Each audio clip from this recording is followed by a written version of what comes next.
नमस्कार दोस्तों, जैसा कि हमने लास्ट क्लास में इंटरपोलेशन के बारे में पढ़ा था कि इंटरपोलेशन क्या होता है, एक्स्ट्रापोलेशन क्या होता है, इंटरपोलेशन और एक्स्ट्रापोलेशन में क्या डिफरेंस होता है।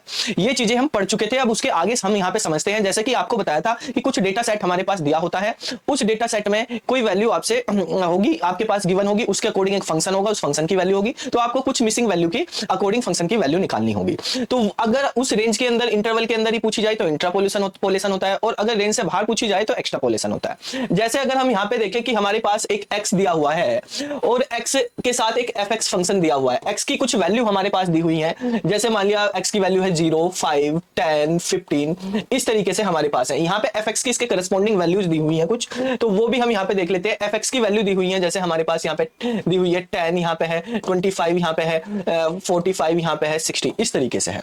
ठीक है, तो ये जो हमारे पास वैल्यूज दी हुई है x की और fx की, जब अगर आपसे कोई भी x की वैल्यू के लिए fx की वैल्यू पूछी जाती है जो 0 से 15 के बीच में, तो वो इंट्रापोलेशन होता है। ठीक है, मान लिया आपसे पूछा गया कि f7 की वैल्यू बताओ, तो f7 जो है 0 से 15 की ये रेंज दी हुई है, 0 से 15 के बीच आ रहा है, तो इंट्रापोलेशन है।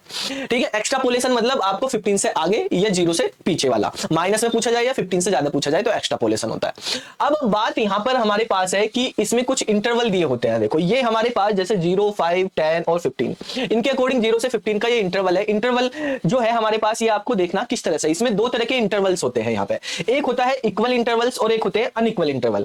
हम इंटरपोलेशन की जब बात करते हैं तो इंटरपोलेशन के अकॉर्डिंग जब वैल्यू कैलकुलेट करते हैं तो इनके लिए कुछ फॉर्मूले यूज होते हैं।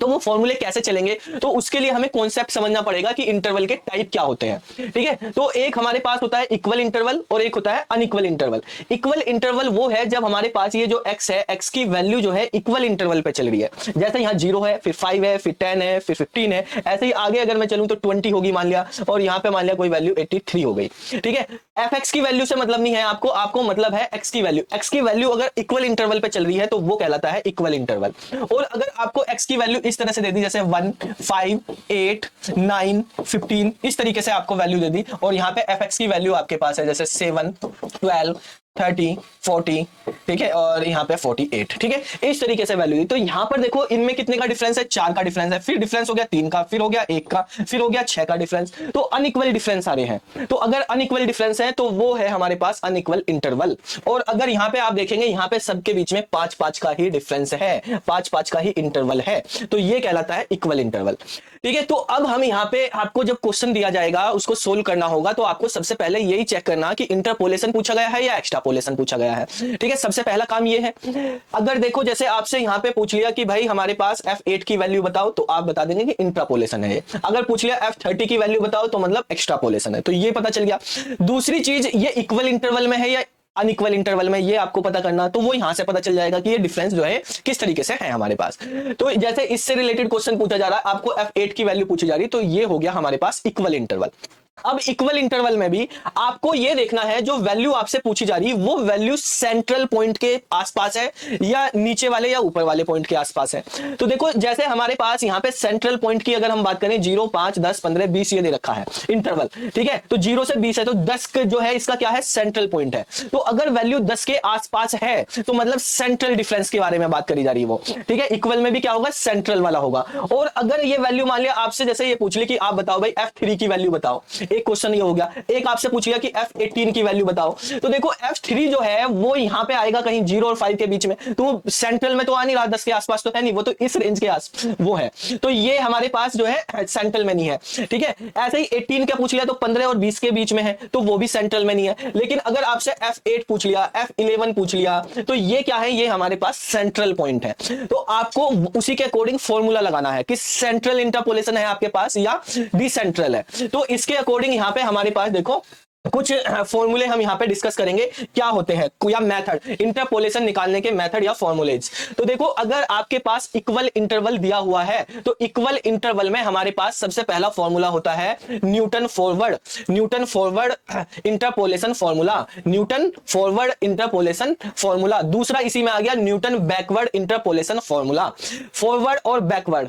अब ये फॉरवर्ड और बैकवर्ड का मतलब क्या है कि कब फॉरवर्ड लगाना कब बैकवर्ड लगाना। तो जैसे अभी हमने दिया था जीरो, 5, 10, 15, 20 ये थी। तो अगर यहां पे पूछा जा रहा है वैल्यू, तो आपको देखनी पड़ेगी आगे की वैल्यू, ठीक है, और इसको बेस लेके चलेंगे और आगे की वैल्यू, क्योंकि पीछे तो है ही नहीं इतनी वैल्यू जिनको देखे हम, ठीक है। तो यहां पे हम फॉरवर्ड फॉर्मूला लगाएंगे अगर आपको 3 का पूछा जा रहा है, और अगर आपको 18 का पूछा जा रहा है तो आपको बेस लेके चलना पड़ेगा इस 20 को, ठीक है, और पीछे की वैल्यूज के अकॉर्डिंग आपको निकालना पड़ेगा, तो वहां पे बैकवर्ड इंटरपोलेशन फॉर्मूला लगेगा।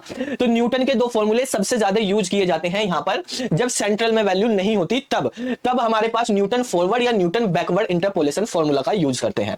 दूसरा इसी में ही है गोस फॉरवर्ड और बैकवर्ड डिफरेंस फॉर्मूला, ठीक है। तो या तो न्यूटन का यूज किया जाता है या गोस का यूज किया जाता है जब डिसेंट्रलाइज पे वैल्यू होती है, सेंट्रल पॉइंट नहीं होता हमारे पास, तो न्यूटन फॉरवर्ड या बैकवर्ड का यूज करते हैं। अब अगर वैल्यू जैसे यहाँ पे 9 है, 11 है, 8 है, 12 है, इस तरीके की वैल्यू है, सेंट्रल पॉइंट के पास वाली वैल्यू है, तो देखो उसमें इधर भी उतनी वैल्यू, उधर भी इतनी वैल्यू है, तो आपको किसके अकॉर्डिंग निकालना। तो यहां पर दो फॉर्मूले यूज करे जाते हैं, ये दो फॉर्मूले जो है ये मिड पॉइंट या सेंट्रल पॉइंट के अकॉर्डिंग है। मिड पॉइंट यानी जो नियर बाई मिड पॉइंट अगर हमारे पास पूछा गया है, तो वहां पर है एक स्टीलिंग डिफरेंस फार्मूला और एक है बेसल्स इंटरपोलेशन फार्मूला, ये फार्मूले यूज करे जाते हैं, ठीक है।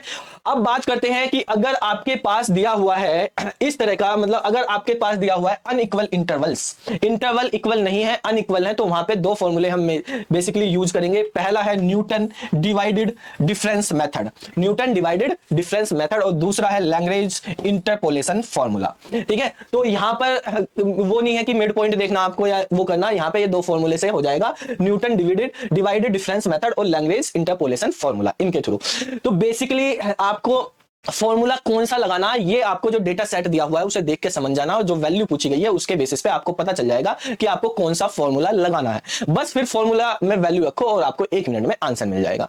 तो ये अभी हमने इंट्रापोलेशन के बारे में समझा कि इंट्रापोलेशन क्या होता है, क्या क्या इंटरवल है, ठीक है। अब इंट्रापोलेशन के टाइप क्या क्या होते हैं, ठीक है, कितने टाइप के इंटरपोलेशन होते हैं और ये फॉर्मूला कैसे लगाते हैं। तो आपको ये पूरा चैप्टर जो है, ये 3-4 क्वेश्चन आपके एग्जाम में आते हैं इसके, DSSS में भी, TGT PGT गेट हो गया या नेट का पेपर हो गया या आपके पास असिस्टेंट प्रोफेसर का पेपर हो गया कॉलेज में, तो वहां पर तो काफी क्वेश्चंस आते हैं। तो यहां पर हम एक क्लास में आपको न्यूटन के पढ़ाएंगे, एक में गॉस के पढ़ा देंगे, एक ये हमारे पास 6 फॉर्मूले हो गए हैं, ठीक है। बेसिकली तो 6 मेथड्स हैं, जिसमें बैकवर्ड अगर फॉरवर्ड लगाएं तो ज्यादा भी हो जाएंगे, 2-4 और बढ़ जाएंगे, ठीक है। तो हमारे पास इन 6 क्लास में हम धीरे धीरे एक आपको अच्छे से एग्जाम्पल करके बताएंगे कि एक फॉर्मूले का किस तरीके से उसको सोल्व करेंगे और इनके क्या क्या टाइप होंगे जिससे आप इजीली कर पाओ, ठीक है। कोई डिफिकल्टी नहीं, बस आपको पहचानना है, फॉर्मूला लगाना है और आपको आंसर मिल जाएगा, ठीक है। तो फिर मिलते हैं अगली क्लास में, तब तक के लिए जय हिंद, जय भारत।